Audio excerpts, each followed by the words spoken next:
The countdown continues. At every slide point, it's now a key moment. The parking brakes that have so far prevented the slip road from moving of its own accord are released. We're up on one of the slide beams and we're looking at the braking mechanism, which is exactly the same as in a parked car. We've just dismantled down underneath there the handbrake, and now the braking system relies on the disc brake, which is this setup, which will work exactly the same as a foot brake on a car. When the slide starts, the jacks will be pulling it one side and this disc brake will be holding it back on the other side. We're actually at about 9:30 and we're doing quite well. We're a little ahead of the dismantling time that we thought we would be at this stage, so we're pleased with things. Things are going all right. The whole site is a hive of activity. Work to free the slip road continues as more chunks of concrete are removed. Some of the team's duties are over for now. They won't be needed until the morning. Among them, Woody and Will, who can always be pressed into putting the kettle on for a colleague. We're going to have a little sit down now. We've just finished our shift now, and then we're going to grab a couple of hours and then get up again and watch the slide. And hopefully, I mean, if it starts on time, then we can watch it for like half hour, come back, whatever, then go out in between to watch the progress on it. Then our work starts at 10 o'clock again tomorrow. Tomorrow morning. We've got sleeping accommodation over the main compound, but we'd rather just be down there because we're on call down there, so it's easier for us just to get out of our sack and so we'll just roughly and go to work. Yeah. And it's handy to get out to watch the slide as it goes on through the night.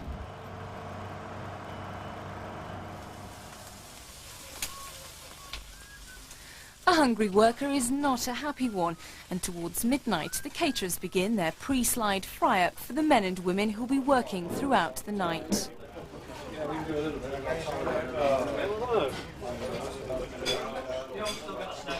There are more than 150 mouths to feed. Dawn is a long way off. After their meal, the slide teams have been fully briefed. The time has come for them to set off for the construction site.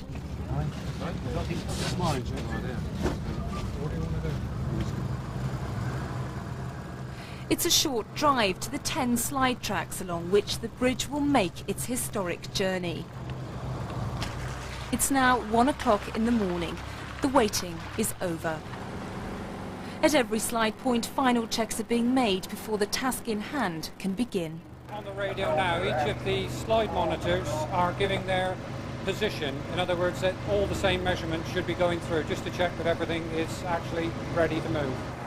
Well, it's now 2:45 in the morning and the final preparations have been made. They're now ready to slide the road.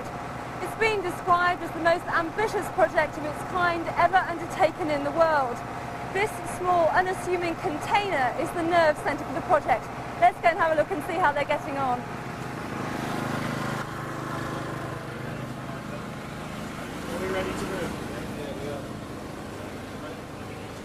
Ray, can I have a quick word with you? Yes, quick one.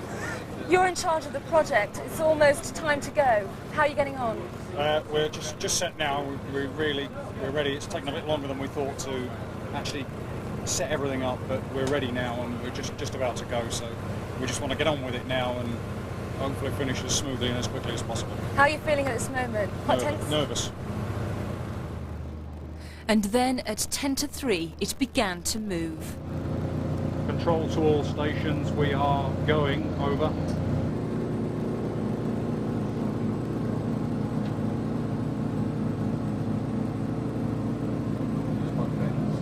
Moving straight away. That was easy. Can we go home now? Hey? That was Put it on autopilot, Bill. We'll all go home. The PTFE is sliding across the stainless steel. The whole bridge is actually on the move. The first 10-15 millimeters is passed, so the initial movement has been done. So we're on the road. We're moving. Celebrations. We're on the way. But the celebrations were not to last. Very soon it became evident that something was going wrong. To the discerning eye, everything seemed to be moving far too quickly. It's faster than I expected it to see it move. It should run about 500 mil and then it'll stop. But it didn't. Is there no way we can stop this? There's no immediate response. The tension in the control room is palpable. I'm going to have to ask you to go outside. Sorry.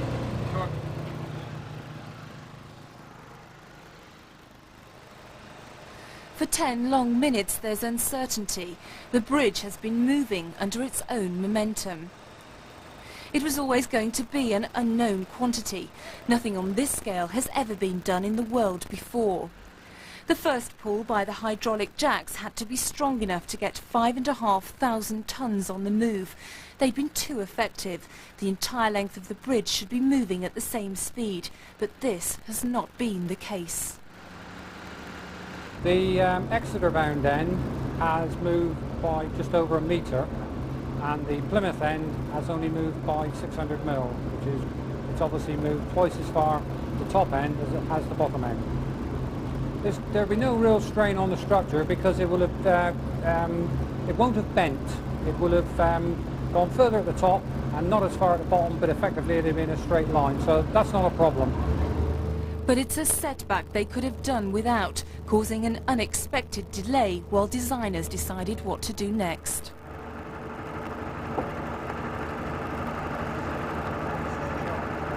They're putting a temporary clamp on at that end and strutting to stabilise it so that doesn't move any further before moving this end with the jacks.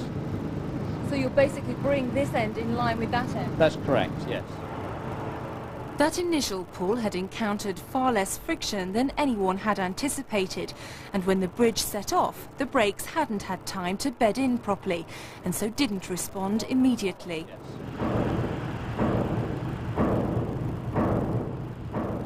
A sound that's music to an engineer's ears, the rhythmic drumbeat of brakes now working perfectly. After what seemed an interminable delay, the road is on the move again. But more than 3.5 hours after the slide began, the full extent of the hold-up is evident. The slide still has a long way to go. But in the control centre, nerves have settled.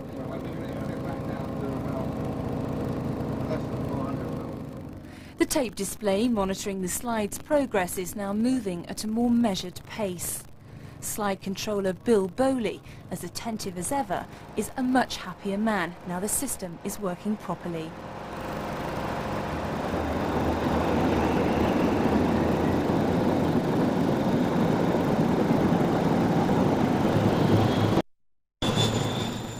By 8 o'clock in the morning, 5 hours after the slide began, they're only a quarter of the way there.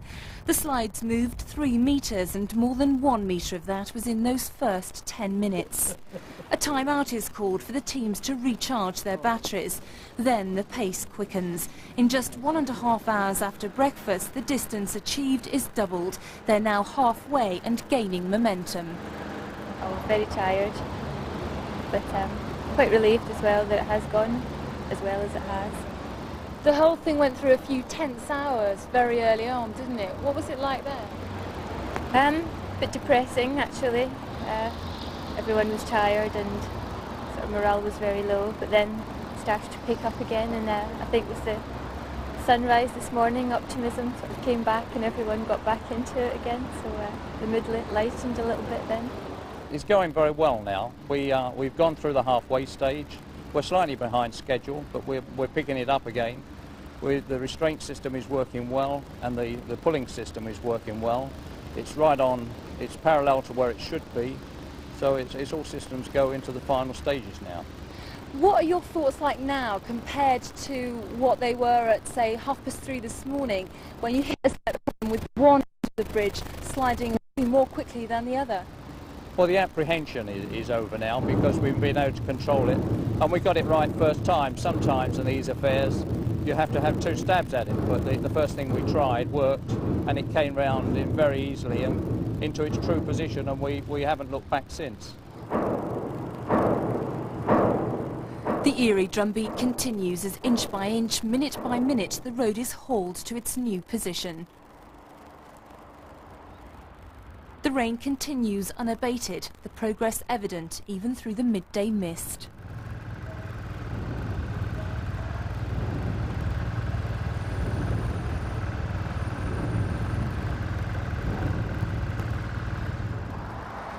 "17 hours ago I was standing up there. That's where the road used to be. Well, it's still raining, but look where the road is now. It's moved almost 40 feet sideways, with just a little bit left to go." Inches from their dream, 5 hours behind schedule, it's almost there. Moving before their very eyes, a scene of amazement. And then the last move. Hopefully this will be the final one now. Stand by. Okay, we're all ready. We're going to go now. A small gap has to be left for an expansion joint, but it's a perfect fit. Exactly 12 hours after the slide began, the final piece of the jigsaw slots into place. We're there. Absolutely bloody marvellous. I mean, have you ever seen anything like this in your life? I should think people should come miles to see this. This is fantastic. It's obviously very emotional for you. How do you feel? Really balled up. I'm full up, as they say. I could burst into tears. I'm thrilled to bits. It's terrific, isn't it? I mean, here we are. We've done 18 months of work to get this bridge set up. Everybody's not laughed at us, but they've said all sorts of things. Oh, a slide, oh, this, that and the other. You know, a few of them have come to see, but we've done it, mate. We've got it there. We've had a few problems, but we're there, matey. No problem at all. But everybody's chuffed to bits. They're tired. They've worked damned hard, but it's great. We're extremely proud. I mean, that's it. You're proud to be part of such a terrific exercise. You've got the A-team here, mate. This is the A-team. No problem. Engineers working on the flyover at Marsh Mills in Plymouth say the road will reopen at 6:30 this year.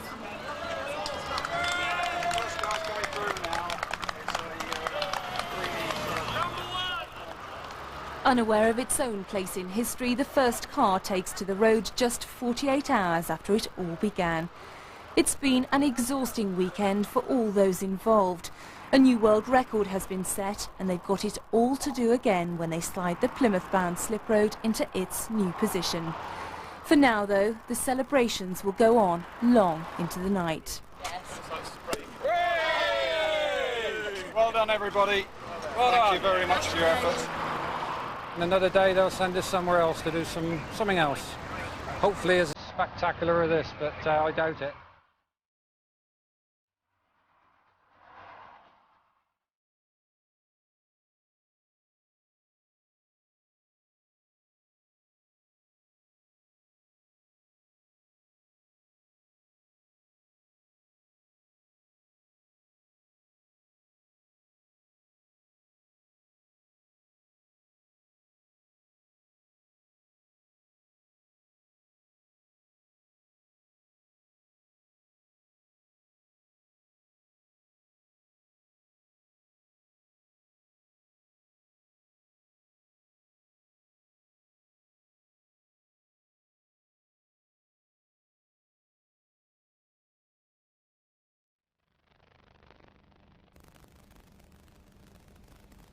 A major success story, but will roads always be the key to keeping the southwest moving?